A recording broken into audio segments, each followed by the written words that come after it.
பேகுரு சொந்தங்களுக்கு வணக்கம். இன்னைக்கு நேர்காணல நம்மளோட இருந்திருப்பவர் அரசியல் விமர்சகரும் பொருளாதார நிபுணருமான திரு ரவிசங்கர் அவர்கள். வணக்கம். வணக்கம். வணக்கம். எப்படி இருக்கீங்க? நல்லா இருக்கேன். நீங்க எப்படி இருக்கீங்க? நல்லா இருக்கு. மீண்டும் ஹிண்டன்பர்க் சர்ச்சை இப்ப கிளம்பி இருக்கு. பட் இப்ப சொன்ன அந்த சர்ச்சைக்கு முன்னாடி யார் இந்த ஹிண்டன்பர்க்? அதுவும் குறிப்பா இப்ப தமிழக பாஜக மாநிலத்துல சொல்றாரு, இவங்க ஷார்ட் செல்லிங் ப்ராஃபிட் பண்ற ஒரு ஏஜென்சி அப்படிங்கிறாங்க. ஸோ ஷார்ட் செல்லிங்னா என்ன? யார் இந்த ஹிண்டன்பர்க்? ஒரு 2-3 நிமிஷத்தை சொல்லி முடிச்சேன். ஷார்ட்டா சொல்லிடுறேன். இந்த ஹிண்டன்பர்க் அப்படிங்கிறவங்க யூஎஸ்ல இருக்கிற ஒரு ரிசர்ச் ஃபர்ம்ங்க. இவங்களுடைய இதுவே என்ன அப்படின்னா, இவங்க எல்லா கம்பெனிஸ் எல்லாத்துலேயும் அவங்களுடைய ஸ்டேட்மெண்ட் அதெல்லாம் அனலைஸ் பண்ணி இந்த கம்பெனிஸ் இவங்களுடைய இன்வெஸ்ட்மெண்ட் ஆகட்டும், ஷேர் ட்ரேடிங்கு, ஷேர் ப்ரைஸ் இதெல்லாம் ஒழுங்காக பண்ணுறாங்களா, இவங்களுடைய பேலன்ஸ் ஷீட் இதெல்லாம் ஒழுங்காக கொடுக்குறாங்களா மக்களுக்கு அப்படின்னு இவங்க பார்க்குறாங்க. ரெண்டாவது, இந்த கம்பெனியுடைய ஆரம்பித்தது இவருடைய ஃபவுண்டர் யாருன்னா நாத்தன் ஆண்டர்சன் ஒருத்தர். இவர் தான் இந்த கம்பெனியை ஆரம்பித்தார். இவர் முதல்ல இந்த கனெக்டிகட்ல இன்டர்நேஷனல் பிசினஸ்ல ஒரு டிகிரி வாங்கினார். அதுக்கப்புறம் இவர் என்ன பண்ணார், ஃபேக்ட் செட் ரிசர்ச் சிஸ்டம் அப்படிங்கிற கம்பெனியில் இவர் ஒர்க் பண்ணார். அதை வச்சு அதில் ஒர்க் பண்ணது அந்த இன்வெஸ்ட்மெண்ட் மேனேஜ்மெண்ட் கம்பெனிஸ் எல்லாம் பற்றி நிறையா தெரிஞ்சுக்கிட்டார். அதுக்கப்புறம் அவர் சொந்தமாக இந்த ஹிண்டன்பர்க் ரிசர்ச் ஃபர்ம்னு ஆரம்பித்தார். இந்த ஹிண்டன்பர்க் அப்படின்னு என்ன அப்படின்னா, 1937 ஜெர்மனியில் அந்த ஹிண்டன்பர்க்னு ஒரு ஏர் இது இருந்தது. அந்த ஃப்ளைட்டு ஹிண்டன்பர்க்கும் அமெரிக்காவுக்கும் மாற்றி மாற்றி அவங்க போயிட்டு வருவாங்க. அந்த மாதிரி 1937 வரைச்ச மேன்மேடு ப்ராப்ளத்தினால ஒரு டிசாஸ்டர் நியூயார்க்கில் அது வெடிச்சு சிதறிடுச்சு. அதில் ஹைட்ரஜன் ஃபியூவல் இருக்கும், வெடிச்சு சிதறித்து. அதனால இந்த கம்பெனிக்கும் இந்த ஹிண்டன்பர்க் ரிசர்ச் கம்பெனிக்கு பேர் ஹிண்டன்பர்க்னு வச்சார். ஏன்னா இவங்க என்ன பண்ண போறாங்கன்னா, எல்லா கம்பெனியும் அனலைஸ் பண்ணி அதில் மனுஷங்க இவங்களால ஏதாவது மேன்மேடு ஃபால்ட் இருக்கா, அதனால அந்த கம்பெனியுடைய ரிசல்ட் எல்லாம் அடி வாங்குமா, லாப நஷ்டம்லாம் அடி வாங்குமான்ட்டு வரணுங்கிறதுனால ஹிண்டன்பர்க் ரிசர்ச்னு வச்சார் சார் பேர். ஷார்ட் செல்லிங் இவங்க ஸ்பெஷாலிட்டி என்னன்னா, இவங்க ஷார்ட் செல்லிங் போவாங்க சார். ஷார்ட் செல்லிங்னா என்ன? இன்னைக்கு மார்க்கெட்டில் நான் ஒரு அதானி குரூப் ஷேர் ஒரு 100 ஷேர் வாங்குறேன் 500 ரூபாய்க்கு. அப்போ நான் வாங்குறேன் அப்படின்னா நான் லாங் பொசிஷன் போகிறேன். I am going on long position. 500 ரூபாய்க்கு வாங்கினேன், ஒரு மாதம் கழிச்சு எந்த வேலை 550 ஆகிடுது, 10% லாபம் வந்துடுது. உடனே 550க்கு விற்றுருவேன். அப்போ ஒரு ஷேருக்கு 50 ரூபா ப்ராஃபிட் பார்த்தேன். அப்போ 100 ஷேருக்கு 5000 ரூபாய் ப்ராஃபிட் பார்த்துட்டேன். இதில் நான் முதல்ல வாங்கினேன் 500க்கு, அப்புறம் 550க்கு விற்றேன். This is called long position. Short அப்படின்னா, எனக்கு ஏதாவது ஒரு பிரச்சனை வந்தது, அதானி குரூப் ஷேர் எல்லாம் விலை இறங்க போகிறது அப்படின்னு எனக்கு தெரிய வந்தது, மார்க்கெட்டில் கிராஷ் ஆக போகிறதுன்னு தெரிய வந்தது. உடனே என்ன பண்ணுவேன், என்கிட்ட ஷேரே இல்லை, ஆனால் நான் உடனே விற்றுருவேன். அது அலவுடா? Yes, allowed. That is called short selling. அதாவது என்கிட்ட ஷேரே இல்லாமல் இது இறங்க போகிறது, ரிலையன்ஸ் ஷேர்லாம் அடுத்த ஒரு வாரத்தில் இறங்க போகிறதுன்னு எனக்கு தெரிஞ்சதுன்னா உடனே அதை ஒரு 1000 ஷேர் விற்றுறேன் சார். ஒரு இது 500 ரூபாய்க்கு விற்கிறேன்னா 1000 ஷேர் விற்றா 500 × 1000 5 லட்சம் ரூபாய்க்கு ஒருத்துக்கு ஷேரை விற்றுருவேன். என்கிட்ட ஷேரே இல்லை, ஆனால் முதல்ல விற்றுருவேன் ஷேரை. விற்றதுக்கப்புறம் நான் உடனே இந்த within a day 3 days 4 days delivery டேட்னு வரும். அதுக்குள்ளே நான் ஷேர் கொடுக்கணும். நான் என்ன பண்ணுவேன், அதுக்குள்ளே என்ன பண்ணுவேன், நான் எவ்வளோ விற்றனோ அதை மார்க்கெட்டில் வாங்கிடுவேன். 1000 ஷேர் விற்றேன், 500 ரூபாய்க்கு ஒரு ஷேர் விற்றேன், அப்போ 5 லட்சம் ரூபாய்க்கு விற்றுட்டேன். எனக்கு இறங்கும்னு தெரியும். அதுக்கேற்ற மாதிரியே 500 ரூபாய்க்கு இருந்த ஷேர் 100 ரூபாய்க்கு வந்துடுது. உடனே என்ன பண்ணுவோம், 1000 ஷேரை 100 ரூபாய்க்கு வாங்கிட்டேன். 500 ரூபாய்க்கு விற்ற ஒரு ஷேர் இப்போ 100 ரூபாய்க்கு வாங்கினேன். ஸோ 1000 ஷேருக்கு 400 ரூபாய், ஒரு ஷேருக்கு 400 ப்ராஃபிட். ஸோ 4 லட்சம் ரூபாய் ப்ராஃபிட் எனக்கு. This is short selling. ஷேரே இல்லாமல் முதல்ல விற்றுறது, பேஸ்ட் ஆன் சம் இன்ஃபர்மேஷன் இது ஷேர் கிராஷ் ஆகும்ட்டு அதுக்கப்புறம் ப்ரைஸ் இறங்கின உடனே கிடுகிடு மார்க்கெட்ல போய் என்னுடைய பொசிஷனை ஸ்கொயர் ஆஃப் பண்றது. அதாவது எவ்வளவு ஷேர் வித்தனோ அவ்வளவு ஷேர் வாங்கிடுவேன். இதுதான் ஷார்ட் செல்லிங். இதுல இவங்க ரொம்ப ஸ்பெஷலைஸ் பண்றாங்க. இதான் சார். ஓகேவா? இவங்க இப்ப என்ன பண்ணாங்க, அதானி ரிப்போர்ட், இந்த அதானி குரூப்பை பத்தி ஒரு ரிப்போர்ட் கொடுத்தாங்க. அந்த ரிப்போர்ட்ல இவங்க அதை கேட்கறது முன்னாடி அதோட சேர்த்து நீங்க சொன்ன மாதிரியே அதானி அலிகேஷன் சொன்னாங்க. பட் அது வந்து கோர்ட்டுக்கும் போனுச்சு. சோ கோர்ட் அந்த ரிப்போர்ட் அலிகேஷனுக்கு என்ன சொல்லுச்சு? அதையும் சேர்த்து சொல்லிடுங்க சார். எஸ் சார், அதானி ரிப்போர்ட்டை ஒரு கோடிட்டு வச்சுட்டு கோர்ட் என்ன சொன்னாங்க அதையும் சொல்லிடுறேன். இந்த அதானி ரிப்போர்ட்ல இவங்க இண்டன்பர்க் என்ன சொன்னாங்க அப்படின்னா, இந்த அதானிய குரூப் இவங்க குரூப் ஆஃப் கம்பெனிஸ் ஒரு 7, 8, 10 கம்பெனி இருக்கு. இவங்க கம்பெனி எல்லாத்துலயுமே இது வந்து ரியல் ஷேர் பிரைஸ் இல்ல, மார்க்கெட்ல இவங்க ஷேர் பிரைஸை இன்ஃப்ளேட் பண்ணிருக்காங்க. அதாவது மார்க்கெட்ல ஒரு இந்த கம்பெனியோட share, for example Adani enterprises 1000 ரூபாய் அப்படின்னா இவங்க அதை 1000 ரூபாங்கிறது ரியல் மார்க்கெட் வேல்யூ இல்ல, இது இன்ஃப்ளேட்டட் பிரைஸ். இதனுடைய ஆக்சுவல் வேல்யூ 450 ரூபாய் 600 ரூபாய் தான் இருக்கும். இவங்க இந்த மாதிரி பிரைசஸை இன்ஃப்ளேட் பண்ணிருக்காங்க அப்படின்னு இவங்க சொல்லிருக்காங்க.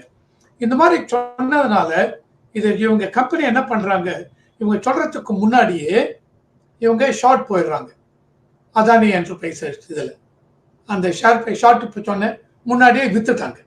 ஓகேவா? இவங்களோட ரிப்போர்ட் அதுக்கப்புறம் பப்ளிஷைஸும் பண்றாங்க. இவங்க ரிப்போர்ட் வந்த உடனேயே அதானி குரூப்புடைய வேல்யூ ஷேர் பிரைஸ்லாம் பட குறைய ஆரம்பிச்சுட்டு இவர் என்ன ஆச்சு, ஒரு வாரம் 10 நாள்ல $150 பில்லியன், அதாவது ஒரு பில்லியன் 100 கோடினால் 150 கோடி 15,000 கோடிக்கு இவங்களோட வேல்யூ சரிய ஆரம்பிச்சது. அதானி கம்பெனியோட வேல்யூ போயிடுச்சு ஷேர் பிரைஸ். அதானி அப்ப வேர்ல்டுல 3வது பொசிஷன்ல, வேர்ல்டுலயே பணக்காரன் 3வது பொசிஷன்ல இருந்தவர் இவனுடைய ஷேர் பிரைஸ் எல்லாம் சரிஞ்ச உடனே 30வது பொசிஷனுக்கு வந்துட்டார் அதானி. இந்த மாதிரி ஆனது. இதை உடனே நாட் ஓன்லி தட், இன்டர்நேஷனல்ல மூடி இன்வெஸ்டர்ஸ்னு ஒரு கம்பெனி இருக்கு. அவங்க தான் ஒவ்வொரு கம்பெனி ஒவ்வொரு கண்ட்ரி இவங்களுடைய ரேட்டிங் என்ன, கிரெடிட் ரேட்டிங் என்ன, தட் மீன்ஸ் இவங்களுக்கு பணம் கொடுக்கலாமா கொடுக்க வேண்டாமா, கடன் கொடுத்தா வருமா வராதா, இவங்க கம்பெனி பாண்ட் ஃப்ளோட் பண்றாங்க, அதுக்கெல்லாம் நீங்க சப்ஸ்கிரைப் பண்ணலாமா, இந்த பாண்டை இவங்க மறுபடியும் ரெடீம் பண்ணும். தட் மீன்ஸ் பாண்டு என்ன, அதாவது எனக்கு ஒரு 1 பில்லியன் வேணும்னா இன்டர்நேஷனல் மார்க்கெட்ல 1 பில்லியன் அதானி குரூப் பாண்டை ஃப்ளோட் பண்றேன். ஃப்ளோட் பண்ண உடனே இன்டர்நேஷனல் லெவல்ல எல்லாரும் யூஎஸ் நான் ஃப்ளோட் பண்ண யூஎஸ் பீப்புள்லாம் இன்வெஸ்ட் பண்ணுவாங்க. ஸோ $1 பில்லியன் நான் கடன் வாங்குறேன். கடன் வாங்கும்போது 10 வருஷத்தை திருப்பி கொடுப்பேன், இவ்வளவு வருஷத்துல திருப்பி கொடுப்பேன். இந்த பாண்டுலயே போடுவான், அதுக்கு கூப்பன் ரேட்டுன்னு இருக்கும், அதாவது எவ்வளவு இன்ட்ரெஸ்ட் எல்லாம் திருப்பி கொடுப்பேன். இந்த பாண்டுக்கு கூப்பன் அப்பப்போ 6 மாசத்துக்கு ஒரு தடவை 1 இயர்க்கு ஒரு தடவை இன்ட்ரெஸ்ட் திருப்பி கொடுக்கும் எல்லாம் இருக்கும். இதையெல்லாம் பேஸ் பண்ணி இவங்க என்ன பண்ணுவாங்க, இந்த மாதிரி மூடி இன்வெஸ்டர் சர்வீஸ் இந்த மற்ற இவங்க இருக்காங்க, இந்த அதானி இந்த பாண்டு வருது, இது ரேட்டிங் எப்படி இந்த கம்பெனி, இவங்களை நம்பி நீங்க இன்வெஸ்ட் பண்ணலாமா கூடாதா, அந்த மாதிரி இருக்கிறச்சு இந்த அதானி இண்டன்பர்க் ரிப்போர்ட் வந்தோடனே மூடி இன்வெஸ்டர்ஸ் என்ன பண்ணிட்டாங்க, அதானி குரூப் எல்லாம் டவுன்கிரேட் பண்ணிட்டாங்க, டோட்டலி டவுன்கிரேட் பண்ணிட்டாங்க. Apart from this credit Swiss group இருக்கு, அவன் என்ன பண்ணிட்டான், அதானி பாண்டெல்லாம் இவன் என்ன பண்ணுவாங்க, பாண்டை அவங்களுக்கு ஷூரிட்டியா கொடுத்து கடன் வாங்கினாங்க. அதானி இவங்க என்ன சொல்லிட்டோம், பாண்டெல்லாம் இனிமே வாங்க மாட்டேன்னு சொல்லிட்டான். அதானி குரூப்புடைய பிசினஸ் எல்லாமே அடிபட்டு போயிடுது இந்த இதுல இண்டன்பர்க் ரிப்போர்ட்னால. உடனே இவங்க என்ன பண்ணாங்க, அதானி இவங்க சொல்றதெல்லாம் பொய், இவங்க இந்தியாவை அட்டாக் பண்றேன்னாங்க. இண்டன்பர்க் என்ன சொன்னா, நாங்க சொல்றது பொய் அப்படின்னா நீங்க சூட் ஃபைல் பண்ண என் மேல, ஏன் சூட் ஃபைல் பண்ண மாட்டேங்கிற, சூட் ஃபைல் பண்ண தைரியம் இருந்தா அப்படி இப்படின்னாங்க. உடனே இவங்க என்ன பண்ணாங்க, அதானி குரூப் இவங்க எங்களுடைய ரிப்போர்ட் பூரா பப்ளிக் டொமைன்ல இருக்கு, அந்த ரிப்போர்ட்டை பார்த்து தேவையில்லாம வேணும்ட்டே இவங்க இந்த மாதிரி இது இன்ஃப்ளேட்டட் ஷேர் பிரைஸ் அது இதுன்னு இவங்க வேணும்ட்டே பண்ணிருக்காங்க. எங்க கம்பெனியை பத்தியும் இந்தியாவுடைய தரத்தை பத்தியும் மார்க்கெட்டை பத்தியும் குறைக்கிறதுக்காக இண்டன்பர்க் வேணும்ட்டே பண்ணிருக்காங்க அப்படி இப்படின்னு சொன்னாங்க. உடனே இதை செபியை இன்வெஸ்டிகேட் பண்ணாங்க. செபி இன்வெஸ்டிகேட் பண்ணதுக்கு அப்புறம் செபின்னு சொல்லிட்டாங்க, எந்த விதத்திலையும் அவங்க எல்லா இதுவும் பண்ணாங்க. செபி பண்ணும்பொழுது நீலி ஒரு சோமனி 100 சம்மனுக்கு மேல இஷ்யூ பண்ணி 300 டாக்குமெண்ட் ரெடி பண்ணி 12,000 பேஜுக்கு செபி வந்து பெரிய ரிப்போர்ட் எடுத்திருக்காங்க. அதாவது அதானி குரூப் ஆக்சுவலி இந்த மாதிரி ப்ராப்ளத்துல இருந்தாங்களா, இண்டன்பர்க் ரிப்போர்ட்ல சொன்ன மாதிரி அதானி குரூப் அவங்களுடைய ஷேர் பிரைஸ்லாம் இன்ஃப்ளேட் பண்ணி பண்ணிருக்காங்களா, இதுல ஏதாவது உண்மை இருக்கா அப்படின்ட்டு செபி குரூப் வந்து மொத்தமா இது பண்ணிருக்காங்க, இந்த இன்வெஸ்டிகேட் பண்ணிருக்காங்க.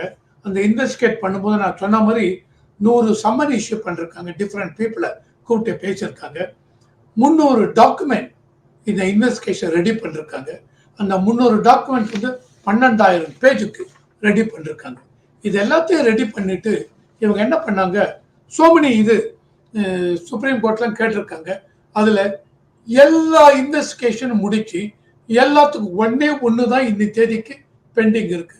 மற்ற எல்லாத்துக்கும் இவங்க ரிப்ளை கொடுத்துட்டாங்க சுப்ரீம் கோர்ட்டுக்கு. என்ன கொடுத்தாங்க, இண்டன்பர்க் அதானி ரிப்போர்ட் மேல, அதானி இது மேல, என்டர்பிரைஸ் கார்பரேட் பாடி மேல கொடுத்த இந்த ரிப்போர்ட் எந்த விதத்திலையும் இதுல உண்மை இல்லை, அதானி குரூப் எந்த விதமான தவறலையும் ஈடுபடவில்லை அப்படின்னு சொன்னாங்க.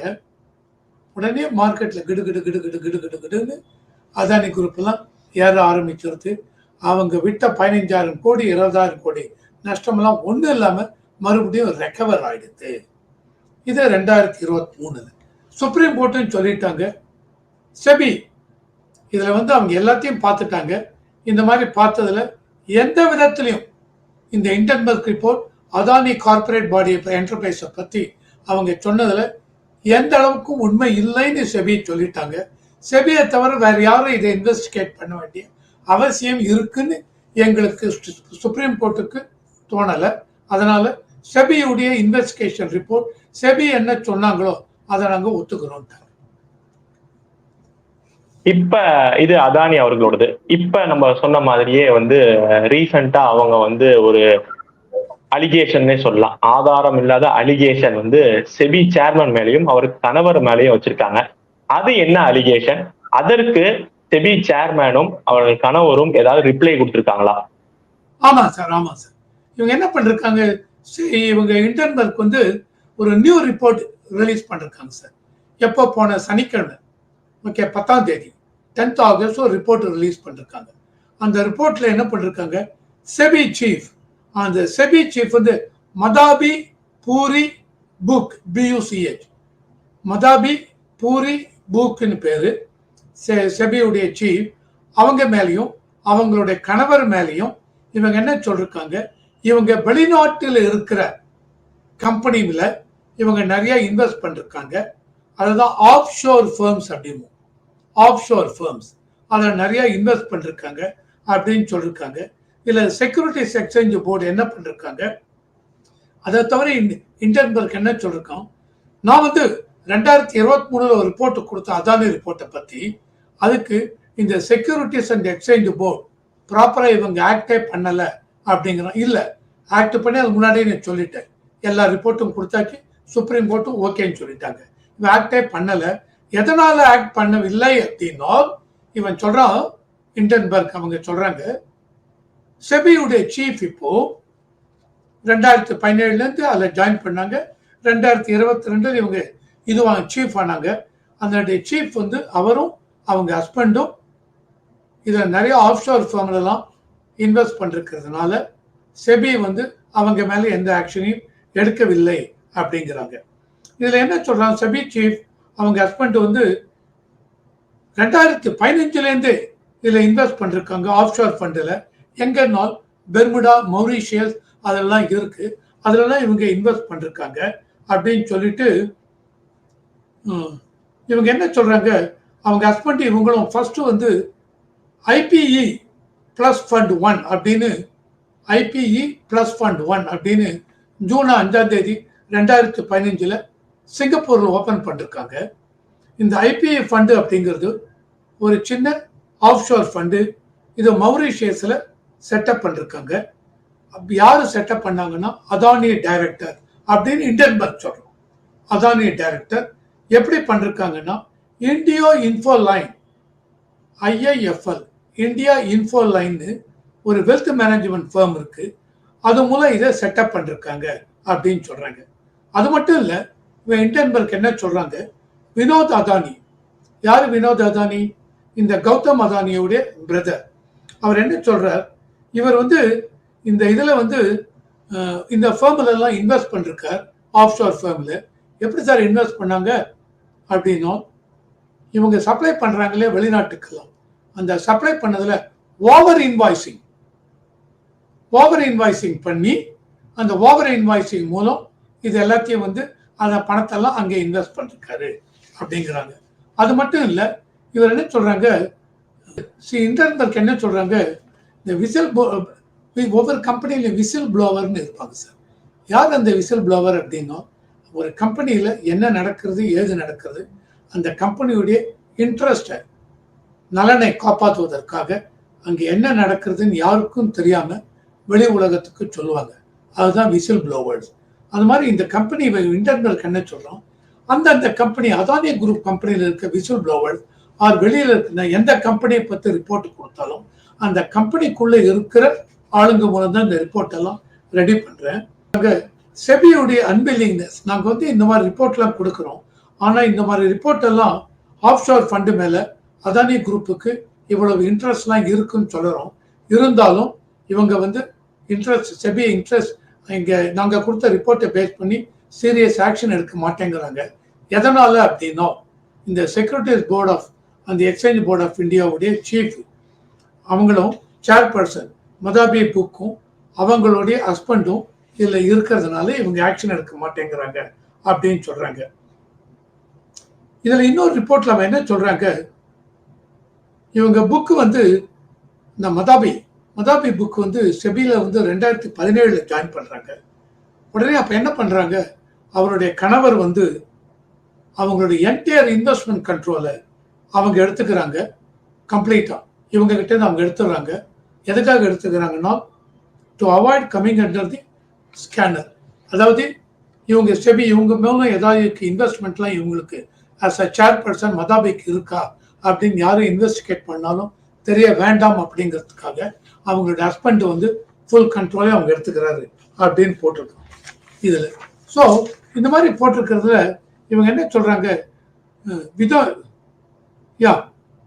Mauritius fund setup Adani director, அதெல்லாம் முன்னாடியே சொன்னேன். அவங்க மூலம்தான் இவ்வளவு இன்வெஸ்ட்மெண்ட்டும் உள்ள வந்திருக்கு. அந்த இன்வெஸ்ட்மெண்ட் ஃபர்ம் எல்லாத்துலேயும் மதாபிக்கும் அவங்க ஹஸ்பண்டுக்கும் நான் ஏற்கனவே சொன்ன மாதிரி இல்ல, இதுக்கு அவங்க என்ன சொல்லியிருக்காங்க, நீங்க சொல்ற மாதிரியே இதுல இன்வெஸ்ட்மெண்ட் பண்ணிருக்காங்கன்னு சொல்லிட்டு இண்டன்பர்க் சொல்றாங்க. அதற்கு அவங்க இருவரும் ஏதாவது சொல்லியிருக்காங்களா? அவங்க சொல்லிட்டாங்க, நாங்க இதை டோட்டலா மறுக்கிறோங்க, இது எந்தவித ஆதாரமும் இல்லாத ஒரு இது. எக்ஸாக்ட் அவங்க வேர்டு நான் சொல்றேன். We would like to state that we strongly deny the baseless allegations and insinuations made in the report. அப்படின்னு கேட்டகரிக்கா எந்த விதத்திலையும் இந்த ரிப்போர்ட்ல எந்தவித ஆதாரமும் இல்லாம தயாரிக்கப்பட்ட இந்த ரிப்போர்ட்டை நாங்க முழு இதுவா ரிஜெக்ட் பண்றோம் அப்படின்னு சொல்றாங்க. எல்லாருமே நிராகரிப்பதான். இப்ப ஒரு குற்றச்சாட்டு சொன்னா ஆப்போனன்ட் வந்து அவங்க நிராகரிப்பாங்க, உண்மையோ பொய்யோ. பட் ஏதாவது வழக்கு தொடர்றேன்னு சொல்லியிருக்காங்களா, இல்ல நோட்டீஸ் விடுறேன் ஏதாவது அது மாதிரி ஏதாவது சொல்லியிருக்காங்களா ஹிண்டன்பர்க் மேல? இல்ல, இவங்க என்ன சொல்றாங்க, நாங்க அத்தனை ரிஜெக்ட் பண்ணிருக்கோம். எங்களுடைய என்டையர் ஸ்ட்ராட்டஜி இன்ஃபர்மேஷன், நான் எந்த இதில் ஹோல்டு பண்ணிருக்கேன், இன்வெஸ்ட்மெண்ட் என்ன வச்சிருக்கேன், எல்லாத்தையுமே ஃபுல் டீடைல் செபிக்கு கொடுத்துருக்கேன். டிஸ்க்ளோஸ் பண்ணி ஆகணும். நாங்கள் ஃபுல் இன்ஃபர்மேஷன் செபிக்கு கொடுத்துருக்கேன். என்னுடைய கணவர் மூலமே என்னென்ன இருக்கு எல்லாத்தையுமே செபிக்கு கொடுத்துருக்கேன். ஏன்னா நான் செபில சீஃபாக இருக்கேன். அதனால ஒவ்வொரு இன்ஃபர்மேஷனும் செபிக்கு கொடுத்துருக்கேன். செபிக்கு எல்லா விதத்திலையும் இன்ஃபர்மேஷன் தெரியும். அதனால செபி வந்து இவங்களுக்கு என் மேல ஏதாவது ஆக்ஷன் இருந்தால் இவங்க எடுப்பாங்க, இல்லைன்னா செபி அவங்களுக்கு ரெஸ்பாண்ட் கொடுப்பாங்க. ஏன்னா இவங்க டைரக்டா போய் சார் ஒவ்வொரு கம்பெனி இன்னைக்கு இண்டன்பர்க், நாளைக்கு இன்னொரு கம்பெனி இவங்க மேல ரிப்போர்ட் கொடுப்பான், நாளைக்கு 4வது கம்பெனி இன்டர்நேஷனல் கம்பெனி கொடுப்பான். காரணம் நீங்க சொல்ற மாதிரி, அதுவும் குறிப்பா மோடி அவர்கள் அரசாங்கம் வந்ததுல இருந்தா தொடர்ந்து இது மாதிரி குற்றச்சாட்டு வருது. என்ன காரணம்? முதல்ல அதானி, இப்ப செபி, இது வந்து தனிப்பட்ட ஒரு நிறுவனம் கார்பரேட் மேல இப்படி அலிகேஷன் நினைக்கலாமா, இல்ல இவங்களோட மோட்டோ வந்து இந்தியாவா? இதுக்கு பின்னாடி ஏதாவது சதி ஏதாவது இருக்கா? கண்டிப்பா சார். இவங்களோட மோட்டா முதல்ல கார்ப்பரேட் அதானி குரூப்னு கொண்டு வந்தாங்க. அதுக்கப்புறம் இப்ப என்ன பண்ணாங்க 2024 அதானி குரூப்புக்கு ஃபுல்லா சொல்லியாச்சு. அவங்களுக்கு நோட்டீஸ் கொடுத்திருக்காங்க செபி. யாருக்கு? இண்டன்பர்க்கு. அதானி ரிப்போர்ட்ல என்னென்ன பிரச்சனை என்ன இருக்கு எல்லாத்துக்கும் கொடுத்து உன்னுடைய ரிப்போர்ட்ல எந்த விதத்திலையும் ஆதாரம் இல்லைன்னு அவன் மேல சார்ஜ் ஷீட் ஃபைல் பண்ணி அந்த சார்ஜ் ஷீட்டுக்கு ரிப்ளை கொடுக்கணும். இது வரைக்கும் இண்டன்பர்க் ரிப்ளை கொடுக்கல. 2023 சார்ஜ் ஷீட் கொடுத்திருக்காங்க, ரிப்ளை கொடுக்கல. சரி, இப்போ 2024 இவன் என்ன பண்ணோம்? செபி சீஃப் மேல கொண்டு வந்துட்டோம். கொண்டு வந்தப்ப என்ன பண்றீங்க? Securities and exchange board of இந்தியாவையே நீங்க என்ன பண்றீங்க? அட்டாக் பண்றீங்க. என்ன அட்டாக் பண்றீங்க? கிரெடிபிலிட்டி. இவருடைய கிரெடிபிலிட்டியை அட்டாக் பண்றீங்க நீங்க. சோ அப்ப என்ன அர்த்தம்? India directly indirectly Indian government. So India government sir என்னுடைய மார்க்கெட் ரேட் போயிட்டு இருக்கு, ஜிடிபி ஏறிட்டு இருக்கு, 2027 நான் 3வது ரேங்க் வரப்போன்னு அத்தனை சொல்லிட்டு இருக்கு. இங்க ஒரு ரிப்போர்ட் கொண்டு வரீங்க. இந்த ரிப்போர்ட் மூலம் செபி ஃப்ராடு, செபி இந்த chairperson fraud, entire economy fraud, இந்தியாவுக்கு போடுற ஷேர் ட்ரேடிங் ஃப்ராடு எல்லாத்தையும் நீங்க கொண்டு வந்தீங்கன்னா இதனால நாளைக்கு எந்த இந்தியன் கம்பெனி இன்டர்நேஷனல் லெவல்ல போய் நான் முன்னாடியே சொன்னேன் ஒரு பாண்டை ஃப்ளோட் பண்றேன், கடனை வாங்குறேன்னா அங்க இருக்கிற இன்டர்நேஷனல் லெவல்ல கிரெடிட் ரேட்டிங் ஃபர்ம் எல்லாம் என்ன பண்ணுவீங்க? நோ, இந்த ரேட்டிங் தப்பு. ஓ இவ்வளவு ப்ராப்ளமா இந்தியால? இந்தியன் கவர்மெண்ட்டுடைய சவரன் ரேட்டிங்கை கிராஸ் பண்ணுவாங்க, குறைப்பாங்க. ஸோ இந்தியன் கவர்மெண்ட் சவரன் ரேட்டிங்கை அடிவாங்க. இதுதான் இவங்களுடைய குறிக்கோள். ஓகேவா? நீ இவ்வளவும் சொல்லிட்டீங்க, எல்லாத்துக்கும் இவங்க ரிப்ளை கொடுத்தாச்சு. நீங்க சொல்லுங்க, இன்னும் இவ்வளவு இன்வெஸ்ட்மெண்ட் இருக்கு, அவ்வளவு இன்வெஸ்ட்மெண்ட் இருக்கு அப்படின்னா இந்த இன்வெஸ்ட்மெண்ட் எல்லாத்துக்கும் டீடைல் இவங்க சொல்லிட்டாங்க. 2017 அப்புறம் இவ்வளவுதான் சார், இதான் என்னுடைய இன்வெஸ்ட்மெண்ட், வேற ஒரு இன்வெஸ்ட்மெண்ட் இல்ல கொடுத்திருக்காங்க. இவங்க சொல்லட்டும். அதுக்கு அப்ப நீங்க சொல்றீங்க இது இன்டைரக்டா கிட்டத்தட்ட நம்மளோட மதிப்பை குறைக்கிற வேலை, அதுவும் பாரதத்தோட மதிப்பை குறைக்கிற வேலை ஹிண்டன்பர்க் வருது அப்படிங்கிறீங்க. சோ இதுக்கு அரசாங்கம் என்ன சொல்லியிருக்காங்க? அவங்க என்ன நடவடிக்கை எடுத்துக்காங்க மோடி அரசாங்கம்? இது இறுதியான கேள்வி. மோடி அரசாங்கம் இன்னைக்கு ரொம்ப சிம்பிளா சொல்லிட்டாங்க சார். அந்த அரசாங்கத்தை நீங்க பாத்தீங்கன்னா இன்னைக்கு அந்த எக்கனாமிக் அஃபேர்ஸ் செக்ரட்டரி அஜய் சேத்துன்னு பேரு. அவர் என்ன பண்றார்? அவர் வந்து இந்த செபி போர்ட்ல ஒரு டைரக்டரா இருக்கார். Department position part time member. SEBI போர்டுல பார்ட் டைம் மெம்பரா இருக்கார். இவர் பேர் என்ன அப்படின்னா Ajay Seth. Economic department of economic affairs அதுல செக்ரட்டரியா இருக்கார். அவர் என்ன சொல்லிட்டார்? சார் கவர்மெண்ட் என்ன இதை பத்தி சொல்ல போறீங்க? இண்டன்பர்க் செபியை பத்தி, செபி சேர்பர்சனை பத்தி இவங்க இந்த மாதிரி ரிப்போர்ட்லாம் கொடுத்துருக்காங்க. நாங்க முன்னாடி கேட்ட இதுக்கும் செபி ரிப்ளை கொடுக்கலங்கிறோம். செபி ரிப்ளை கொடுத்தாச்சுங்கிறாங்க. இதை பத்தி கவர்மெண்ட் உங்க ஒப்பீனியன் என்ன அப்படிங்கிறாங்க. அவர் சொல்லிட்டாரு கிளீனா, சார் செபி சொல்லிட்டாங்களா? அந்த கன்சர்ன்டு பர்சன் செபியுடைய ஷேர் பர்சன் அவங்க சொல்லிட்டாங்களா? அவ்வளவுதான் போதும். தனியா கவர்மெண்ட் வந்து இதுல எந்த விதத்திலையும் சொல்ல வேண்டிய அவசியம் இல்லை. இதுக்கு கவர்மெண்ட் இதுக்கு புதுசா தனியா வந்து ஸ்பெஷலா கொடுக்க வேண்டிய அவசியம் இல்லை. செபி கொடுத்தாச்சு, concerned person chair person of SEBI அவங்க கொடுத்தாச்சு, அவ்வளவுதான். இதுக்கு மேல கவர்மெண்ட் சொல்றதுக்கு இதுல ஒண்ணும் இல்லை அப்படின்ட்டாங்க. முடிஞ்சு போச்சு. இதான் கவர்மெண்ட்டுடைய ரெஸ்பான்ஸ் சார். அதாவது இந்த ரிப்போர்ட்டுக்கு அவ்வளவுதான் சார் மதிப்பு. என்ன மதிப்பு? ஒன்னொருத்தர் கவர்மெண்ட் பார்க்கல, செபி சொல்லியாச்சு. SEBI is handling it. Chairperson of SEBI அவங்க செபிக்கு ரிப்போர்ட் பண்ணியாச்சு. More than this there is nothing for the government to talk about this matter. உடனே ஷேர் மார்க்கெட் என்னாச்சு? உடனே இன்னைக்கு கார்த்தால ஷேர் மார்க்கெட் என்னாச்சு? கொஞ்சம் படபட இதுவாச்சு, குறைஞ்சது. நியர்லி 375 பாயிண்ட் இந்த இண்டன்பர்க் ரிப்போர்ட்னால் காத்தால மார்னிங் ஆரம்பிச்ச உடனே 375 பாயிண்ட் குறைஞ்சி 79,330க்கு சென்செக்ஸ் வந்தது. நிப்டி என்ன பண்ணிட்டு 108 பாயிண்ட் குறைஞ்சி 24,259க்கு வந்தது. ஓகேவா? இதுல வந்து ஒரு 30 Sensex firm, Adani ports, NTPC, power grid, state bank of India இந்த ஷேர் எல்லாம் குறைஞ்சுது. ஆனால் கொஞ்ச நேரத்தில் மார்னிங் ஒரு 11:30-12 மணிக்கெல்லாம் இந்த ரிப்போர்ட்டை பற்றி இம்பாக்ட் இது இல்லை, எல்லா ஷேரும் ஏற ஆரம்பிச்சிருது. உடனே இவங்க என்ன எடுத்து சென்செக்ஸ் வந்து 247 பாயிண்ட் உடனே ஏறிடுது. மார்னிங் ஒரு 12 மணிக்கெல்லாம் முதல்ல குறைஞ்சது, அப்புறம் ஏற ஆரம்பிச்சது. 79,953 பாயிண்ட்டுக்கு வந்துருது. ஸோ தட் மீன்ஸ் இந்த இண்டன்பர்க் ரிப்போர்ட்டால இன்னைக்கு ஷேர் மார்க்கெட்ல ஆரம்பத்துல கொஞ்சம் பிரைசஸ் இறங்கினாலும் அதுக்கப்புறம் பிரைசஸ் மறுபடியும் ஏற ஆரம்பிச்சிருது. ஷேர் மார்க்கெட் ஸ்டெபிலைஸ் ஆயிடுது. இண்டன்பர்க் ரிப்போர்ட்னால பெரிய இம்பாக்ட் ஒன்றும் இல்லை. கண்டிப்பா நீங்க சொல்ற மாதிரியே தான் இந்திய முதலீட்டாளர்கள் வந்து அரசாங்கத்தை நம்புறாங்க. இந்த மாதிரி போலியான நிறுவனங்கள் சொல்ற அலிகேஷன் நம்பல அப்படிங்கிறது இது மூலமா தெரியுது. பொறுத்து வந்து பார்ப்போம். முன்னாடியே நோட்டீஸ் கொடுத்திருக்காங்க 2023. இப்ப என்ன மாதிரியான நடவடிக்கைகள் எடுக்க போறாங்க, ஏன்னா அந்நிய சக்திகள் இப்படி ஒரு நிறுவனம், ஆராய்ச்சி நிறுவனம், ஆய்வு நிறுவனங்கிற பேர்ல இந்தியா பேரை மாண்பை குறைக்க ஆரம்பிச்சிருக்காங்க. இவ்வளவு நேரம் உங்க நேரத்தை ஆராய்ச்சி நிறுவனம் மட்டும் இல்ல, they are specialized in short selling.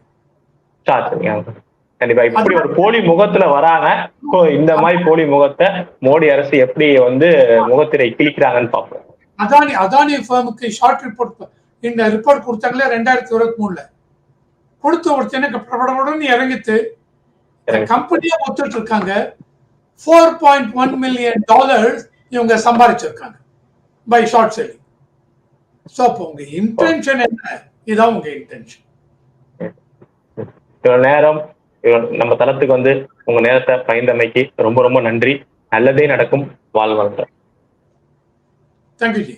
Thank you.